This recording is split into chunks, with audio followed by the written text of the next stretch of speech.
DK Shivakumar ನಿನಗೆ ನಾನೇ ನಾಗರಹಾವು ಅಂತ ಕುಮಾರಸ್ವಾಮಿ ಅವರು ಇವತ್ತು ಗುಡುಗಿದ್ರು. ಈ ವಿಚಾರಕ್ಕೆ ಸಂಬಂಧಪಟ್ಟಂತೆ ಡಿಕೆ ಶಿವಕುಮಾರ್ ಅವರು ಪ್ರತಿಕ್ರಿಯೆ ನೀಡಿದ್ದಾರೆ. ಕುಮಾರಸ್ವಾಮಿ ಮಾತಿಗೆ ನಕ್ಕು ಪ್ರತಿಕ್ರಿಯೆಯನ್ನು ನೀಡಿದ್ದಾರೆ. ಯಾವ ಬಡವರ ಆಸ್ತಿ ಕಬಳಿಸಿದ್ದೀನಿ ಅಂತ ತೋರಿಸಿ ಅಂತ ಹೇಳಿಕೆಯನ್ನು ನೀಡಿದ್ದಾರೆ. ಕನಕಪುರದಲ್ಲಿ ಡಿಸಿಎಂ ಡಿಕೆ ಶಿವಕುಮಾರ್ ಅವರು ಬಡವರಿಗೆ ತೊಂದರೆ ಕೊಟ್ಟಿದ್ದು ನನ್ನ ಜಯಮಾನದಲ್ಲಿ ಇಲ್ಲ, ಎಚ್ಡಿಕೆ ಮೇಲೆ ಕಣ್ಣು ಹಾಕಿದ್ರೆ ಸರ್ವನಾಶ ಎನ್ನುವಂತ ಹೇಳಿಕೆಯನ್ನ ನೀಡಿದ್ದಾರೆ. ನನ್ನ ಮೇಲೆ ಯಾರಾದರೂ ಕಣ್ಣು ಹಾಕಿದ್ರೆ ಅದೇ ಪ್ರಾಬ್ಲಮ್ ಅಲ್ವಾ ಅಂತ ಹೇಳಿಕೆಯನ್ನ ನೀಡಿದ್ದಾರೆ ಡಿಕೆ ಶಿವಕುಮಾರ್ ಅವರು. ಎಚ್.ಡಿ. ಕುಮಾರಸ್ವಾಮಿ ಅವರ ಆರೋಪಕ್ಕೆ ಸಂಬಂಧಪಟ್ಟಂತೆ ಅವರ ಹೇಳಿಕೆಗೆ ಪ್ರತಿಕ್ರಿಯೆಯನ್ನು ನೀಡಿದ್ದಾರೆ.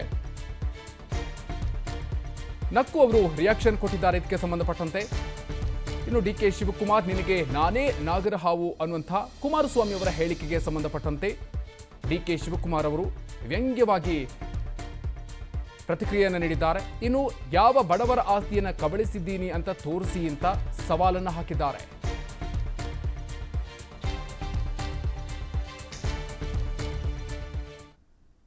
ನನ್ನನ್ನ ಯಡಿಯೂರಪ್ಪನವರು ನಾಗರಾವು ಅಂತ ಹೇಳಿದ್ದಾರೆ ಅಂತ ನೆನ್ನೆ ಮಾತನಾಡಿದ್ದಾರೆ. ಇಲ್ಲಿ ನಾನು ಶಿವಕುಮಾರ್ನಂತ ಈ ರಾಜ್ಯವನ್ನ ಲೂಟಿ ಮಾಡ್ತಕ್ಕಂಥ ಬಡ ಕುಟುಂಬದ ಹೆಣ್ಣು ಮಕ್ಕಳ ಆಸ್ತಿಗಳನ್ನ ಲಪಟಾಯಿಸಿರ್ತಕ್ಕಂಥ ಡಿ ಕೆ ಶಿವಕುಮಾರ್ಗೆ ನಾಗರಹಾವೇ ನಾನು. ಅದು ಯಡಿಯೂರಪ್ಪನವರು ಹೇಳಿದ್ದಾರೆ. ಏನಿದೆ, ನಾನು ಅವರ ಉತ್ತಮ ಅಂತ ಆಡಳಿತ ಕೊಟ್ಟಿದ್ದೇವೆ, ನಾವು ಅವರು ಸಂಘರ್ಷ ಮಾಡಿದ್ದೇವೆ ರಾಜಕೀಯವಾಗಿ. ಈಗಾಗಲೇ ಸಮಾರಂಭ ಮಾಡಿದ್ದಾರೆ. ಬಡವರ ಆಸ್ತಿಯನ್ನ ಲೂಟಿ ಮಾಡಿರ್ತಕ್ಕಂಥ ಡಿ ಕೆ ಶಿವಕುಮಾರ್ಗೆ ನಾನು ನಾಗರಹಾವೆ ಅಂತ ಕುಮಾರಸ್ವಾಮಿ ಅವರು ಹೇಳ್ತಾರೆ. ಅದು ಯಾವ ಬಡವನ ಆಸ್ತಿ ಅಂತ ಕರ್ಕೊಬಂದು ಅವನ ಆಸ್ತಿ ಕಳ್ಕೊಂಡಿರೋನ್ನ ಕರ್ಕೊಬಂದು ನಿಲ್ಲಿಸ್ಬಿಟ್ರೆ ಭಾಳ ಒಳ್ಳೆಯವನು. ಯಾರು ಬಡವರ ಆಸ್ತಿನ ಯಾವ್ದಾದ್ರು ತೊಗೊಂಡಿರೋದು, ನಾವು ಯಾರಿಗಾರು ತೊಂದರೆ ಕೊಟ್ಟಿರೋದು ಯಾವ್ದಾದ್ರು ಇತ್ತು ಅಂದರೆ ನಮ್ಮ ಜಯಮಾನದಲ್ಲಿಲ್ಲ. ಯೋಗೇಶ್ ಅವರು ಏನು ಬೇಕೋ ಈಗಾಗಲೇ ತಿಳಿಸಿದ್ದಾರೆ. ಯೋಗೇಶೇ ಅದಕ್ಕೆ ಉತ್ತರ ಕೊಡ್ತಾರೆ. ನಮ್ಮ ಮೇಲೆ ಕಣ್ಣು ಹಾಕಿದ್ರು ಅದೇ ಪ್ರಾಬ್ಲಮ್ ಅಲ್ವಾ.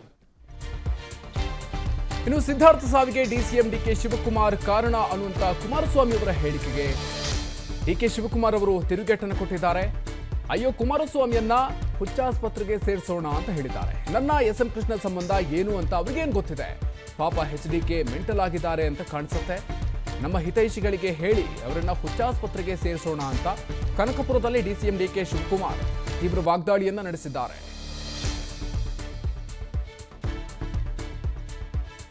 ಇವತ್ತು ಮೈಸೂರಿನಲ್ಲಿ ನಡೆದಂತಹ ಸಮಾರೋಪ ಸಮಾರಂಭದಲ್ಲಿ ಈ ರೀತಿಯಾಗಿ ಡಿಕೆ ಶಿವಕುಮಾರ್ ಅವರ ವಿರುದ್ಧ ಕುಮಾರಸ್ವಾಮಿ ಅವರು ಪ್ರತಿಕ್ರಿಯೆಯನ್ನು ನೀಡಿದರು, ಹೇಳಿಕೆಯನ್ನು ನೀಡಿದರು. ಇದಕ್ಕೆ ಸಂಬಂಧಪಟ್ಟಂತೆ ಡಿಸಿಎಂ ಡಿಕೆ ಶಿವಕುಮಾರ್ ಅವರು ಪ್ರತಿಕ್ರಿಯಿಸಿದ್ದಾರೆ.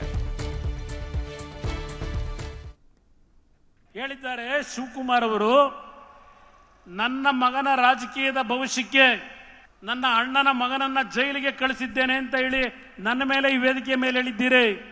ಆ ತಾಯಿ ಚಾಮುಂಡೇಶ್ವರಿಯ ಸನ್ನಿಧಾನದಲ್ಲಿ ನಿಂತು ಮಾತಾಡ್ತಾ ಇದ್ದೇನೆ.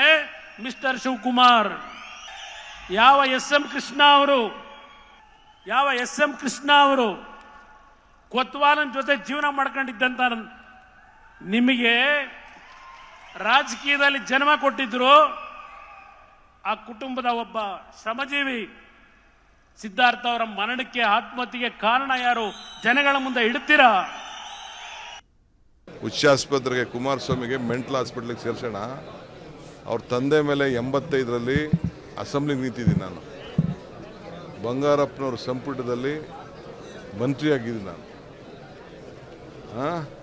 ನಂದು ಎಸ್.ಎಂ. ಕೃಷ್ಣನ್ ಸಂಬಂಧ ಏನು ಅಂತ ಅವ್ನಿಗೇನು ಗೊತ್ತಿದೆ? ಒಬ್ಬ ಏನೋ ಮೆಂಟ್ಲಾಗಿದ್ದಾನೆ.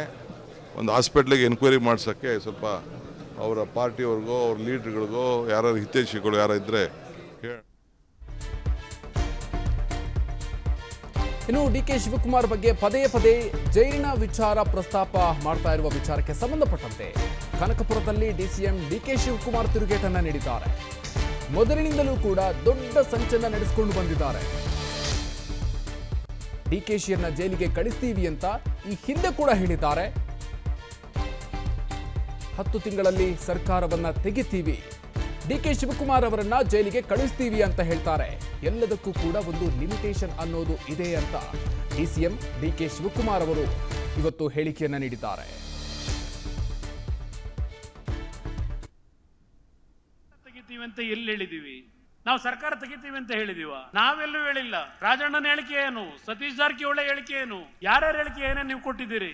ಸರ್ಕಾರ ತೆಗಿಯಕ್ಕೆ ನೀವು ಕಾಂಪಿಟೇಷನ್ ನೀವು ಸಿದ್ಧವಾಗಿದ್ದೀರಿ. ನಾವ್ಯಾಕೆ ತೆಗಿಬೇಕು? ಇಲ್ಲಿರ್ತಕ್ಕಂಥ ಬಿಜೆಪಿ ನಾಯಕರು ನಾವೇ. ಕಾಲ ಸನ್ನಿಹಿತವಾಗಿದೆ. ಪಾಪ ಬಂಡೆ ಆಗಿ ನಿಂತ್ಕೋತಾರಂತಲ್ಲ, ಬಂಡೆ ಆಗಿ ನಮ್ಮ ಸಿದ್ದರಾಮಯ್ಯರು ಆ ಬಂಡೆ ಆಗಿ ಸಿದ್ದರಾಮಯ್ಯರ ಮೇಲೆ ಆದ್ರೂ ಬಿದ್ದಿರ ಬಂಡೆ, ಸಿದ್ದರಾಮಯ್ಯರ ಪರಿಸ್ಥಿತಿ ಏನಾಯ್ತದೆ? ಆ ಬಂಡೆ ನಂಬಿಕೊಂಡು ಬಂಡೆ ಆಯ್ತಾರೆ. ಸಂಚನ ನಡೆಸ್ಕೊಂಡು ಬಂದಿದ್ದಾರೆ, ಈಗೂ ಮಾಡ್ತಾ ಇದ್ದಾರೆ, ಹಿಂದೆನೂ ಹೇಳಿದ್ದಾರೆ. ಈಗೂ ಕೂಡ ಅವರು ಪಾಪ 10 ತಿಂಗಳಲ್ಲಿ ಸರ್ಕಾರ ತೆಗಿತೀವಿ, ಜೈಲಿಗೆ ಮಿಲಿಟ್ರಿ ಬಂದು ಕರ್ಕೊಂಡು ಹೋಗ್ತಾರೆ ಅಂತಲೂ ಹೇಳಿದ್ದಾರೆ. ಹಿಂದೆ ನನ್ನ ತಮ್ಮನ್ನ, ನನ್ನ ತಂಗಿನ, ನನ್ನ ಹೆಂಡ್ತಿನ ಎಲ್ಲರ ಮೇಲೂ ಕೇಸ್ ಹಾಕ್ಸಿದ್ದೆಲ್ಲ ದಾಖಲೆಗಳಿದೆ. ನನ್ನ ಮೇಲೂ ಕೇಸ್ ಹಾಕಿದ್ದೆಲ್ಲ ದಾಖಲೆ ಇದೆ. ಅವೆಲ್ಲ ನಾನು ಮರೆತುಬಿಟ್ಟು ನಮ್ಮ ಪಕ್ಷ ಹೇಳ್ತು ಅಂತ ಬೆಂಬಲವಾಗಿ ನಿಂತ್ಕೊಂಡಿದ್ದೆ. ಮಾತಾಡ್ತಾ ಇದ್ದಾರೆ, ಅದಕ್ಕೆ ಉತ್ತರ ಕೊಡಬೇಕು. ನಾನು ತಾಳ್ಮೆಯಿಂದ ಇದ್ದೆ. ಅದಕ್ಕೆಲ್ಲದಕ್ಕೂ ಒಂದು ಲಿಮಿಟೇಷನ್ ಇದೆ. ಇನ್ನು ಮೂಡ ಹಗರಣದಲ್ಲಿ ನಾಯಕರ ಮಧ್ಯೆ ನಾನಾ ನೀನಾ ಕಥನ ಜೋರಾಗಿದೆ. ಒಂದ್ ಕಡೆಯಲ್ಲಿ ಹೇ ವಿಜಯೇಂದ್ರ, ಅಶೋಕ, ಸಿಎಂ ರಾಜೀನಾಮೆ ಬೇಕಾ ಅಂತ ನಿನ್ನೆ ಡಿಕೆ ಶಿವಕುಮಾರ್ ಅವರು ಕೇಳಿದ್ರು. ಸಿಎಂ ಸಿದ್ದರಾಮಯ್ಯ ಜೊತೆ ಈ ಕಲ್ಲು ಬಂಡೆ ಇದೆ ಅಂತ ಡಿಕೆ ಶಿವಕುಮಾರ್ ಅವರು ಹೇಳಿಕೆಯನ್ನ ನೀಡಿದ್ರು. ಈ ಹಿಂದೆ ನನಗೆ ಟ್ರಬಲ್ ಶೂಟರ್ ಆಗಿದ್ದೆ ಅಂತ ಹೇಳಿದ್ದಾರೆ ಎಚ್.ಡಿ. ಕುಮಾರಸ್ವಾಮಿ.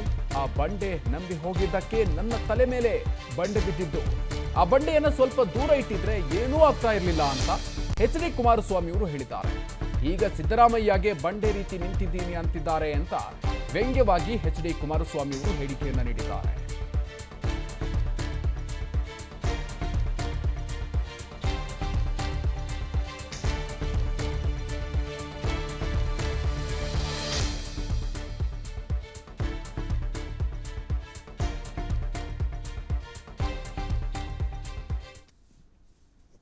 ವಿಜೇಂದ್ರ, ಅಶೋಕ, ನಿನಗೆ ರಾಜೀನಾಮೆ ಬೇಕಾ?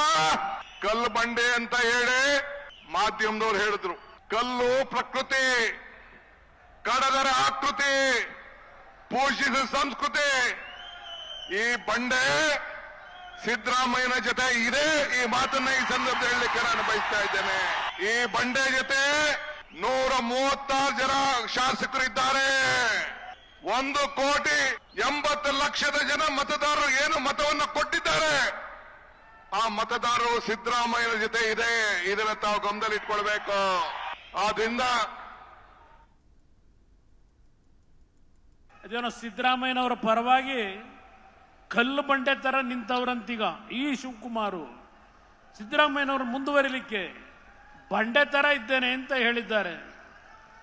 ಬಹುಶಃ 2018-19 ಇದೇ ಬಂಡೆ, ಕನಕಪುರದ ಬಂಡೆ ಕುಮಾರಸ್ವಾಮಿಗೆ ಟ್ರಬಲ್ ಶೂಟರು, ಕುಮಾರಸ್ವಾಮಿ ರಕ್ಷಣೆ ಮಾಡೋನು ಅಂತ ಹೇಳಿ ಮಾಧ್ಯಮದ ಸ್ನೇಹಿತರು ಬಹಳ ಸ್ಟೋರಿ ಮಾಡಿದ್ರಿ. ಆ ಬಂಡೆ ನಂಬ್ಕೊಂಡು ಹೋಗಿದ್ದಿಗೆ ನನ್ನ ತಲೆ ಮೇಲೆ ಬಂಡೆ ಬಿದ್ದಿದ್ದು. ಆ ಬಂಡೆ ಸ್ವಲ್ಪ ದೂರ ಇಟ್ಟಿದ್ರೆ ಏನೂ ಆಯ್ತಿರ್ಲಿಲ್ಲ ನನಗೆ. ಈಗ ಪಾಪ ಸಿದ್ದರಾಮಯ್ಯನವರಿಗೆ ಈಗ ಬಂಡೆ ತರ ನಿಂತ್ಕೊತಾರಂತೆ, ಅಲ್ಲಿಗೆ ಮುಗೀತು ಅಂತ ತಿಳ್ಕ.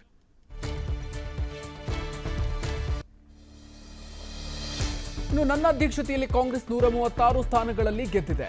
ಜೆಡಿಎಸ್ನ 19 ಸೀಟುಗಳು ಕಾಂಗ್ರೆಸ್ ತೆಗೆದು ಹಾಕೋದಿಕ್ಕೆ ಆಗಲ್ಲ.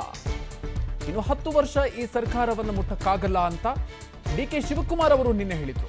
ಇನ್ನು ಲೋಕಸಭೆಯಲ್ಲಿ 28ಕ್ಕೆ 8ಕ್ಕೆ ಯಾಕೆ ಬಂದೆ ಹೇಳಪ್ಪ ಬಂಡೆ ಅಂತ ಎಚ್.ಡಿ. ಕುಮಾರಸ್ವಾಮಿ ಅವರು ಇವತ್ತು ಡಿಸಿಎಂ ಡಿಕೆ ಶಿವಕುಮಾರ್ ಅವರಿಗೆ ಕೌಂಟರ್ ಕೊಟ್ಟಿದ್ದಾರೆ.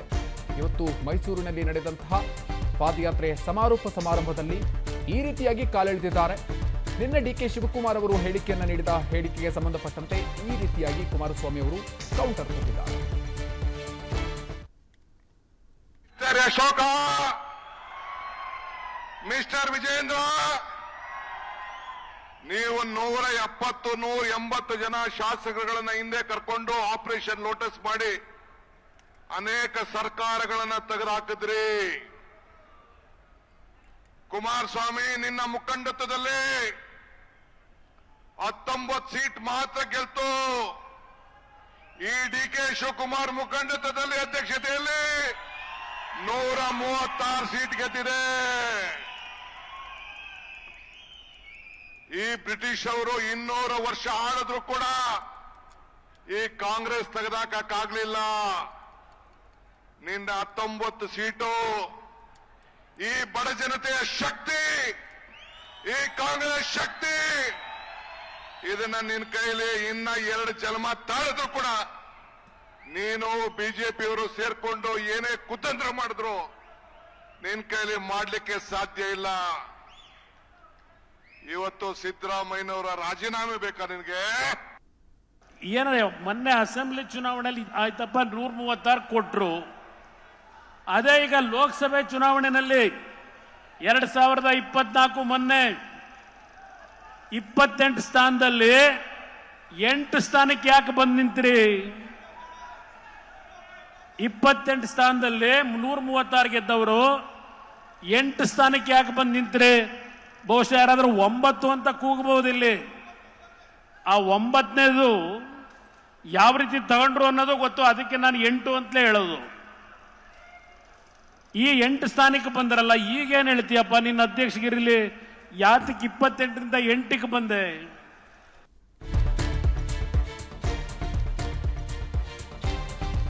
ನಲವತ್ತು ವರ್ಷದ ನನ್ನ ರಾಜಕೀಯ ಜೀವನದಲ್ಲಿ ಯಾವುದೇ ಕಪ್ಪು ಚುಕ್ಕೆ ಇಲ್ಲ, ನನ್ನ ರಾಜಕೀಯ ಜೀವನ ತೆರೆದ ಪುಸ್ತಕ ಅಂತ ಮುಖ್ಯಮಂತ್ರಿ ಸಿದ್ದರಾಮಯ್ಯನವರು ಹೇಳಿಕೆಯನ್ನು ನೀಡಿದರು.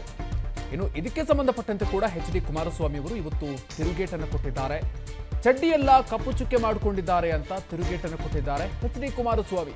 ಮುಖ್ಯಮಂತ್ರಿಗಳು ಇನ್ನು ಸಾಲ ಮಾಡಿ ಮನೆ ಮಾರಿ ಚುನಾವಣೆ ಮಾಡಿದ್ದೀನಿ ಅಂತ ಹೇಳಿದ್ರು. ತಪ್ಪು ಮಾಡಿ ವಾಪಸ್ ಕೊಟ್ರೆ ಅಕ್ರಮ ಮುಚ್ಚಿಕೊಳ್ಳೋದಕ್ಕೆ ಸಾಧ್ಯವಾ ಅಂತ ಪ್ರಶ್ನೆಯನ್ನ ಮಾಡಿದ್ದಾರೆ.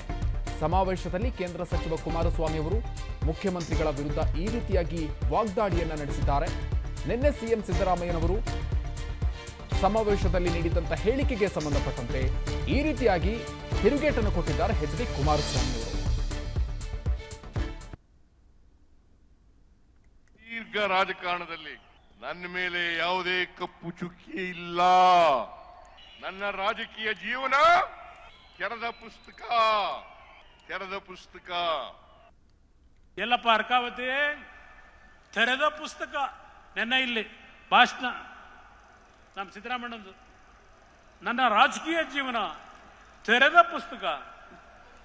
ಸಿದ್ದರಾಮಯ್ಯ ಅವರೇ, ತೆಗೀರಿ ನಿಮ್ಮ ಅರ್ಕಾವತಿದು ಕೆಂಪಣ್ಣಂದು ವರದಿ ಇದೆಯಲ್ಲ, ಕೆಂಪಣ್ಣಂದು ಇದೆಯಲ್ಲ ವರದಿ, ಒಂದು ವರದಿ ಪಾರ್ಟ್ 1 ಪಾರ್ಟ್ 2 ತೆಗೀರಪ್ಪ. ಇದನ್ನ ತೆರೀರಿ ಬಾಗಿಲು. ತೆರೆದ ಪುಸ್ತಕ, ನಂದು ತೆರೆದ ಪುಸ್ತಕ. ಅನುಕ್ಷಣದ ಸುದ್ದಿಗಳಿಗಾಗಿ ವಿಸ್ತಾರ ನ್ಯೂಸ್ ಯೂಟ್ಯೂಬ್ ಚಾನೆಲ್ ಸಬ್ಸ್ಕ್ರೈಬ್ ಮಾಡಿ.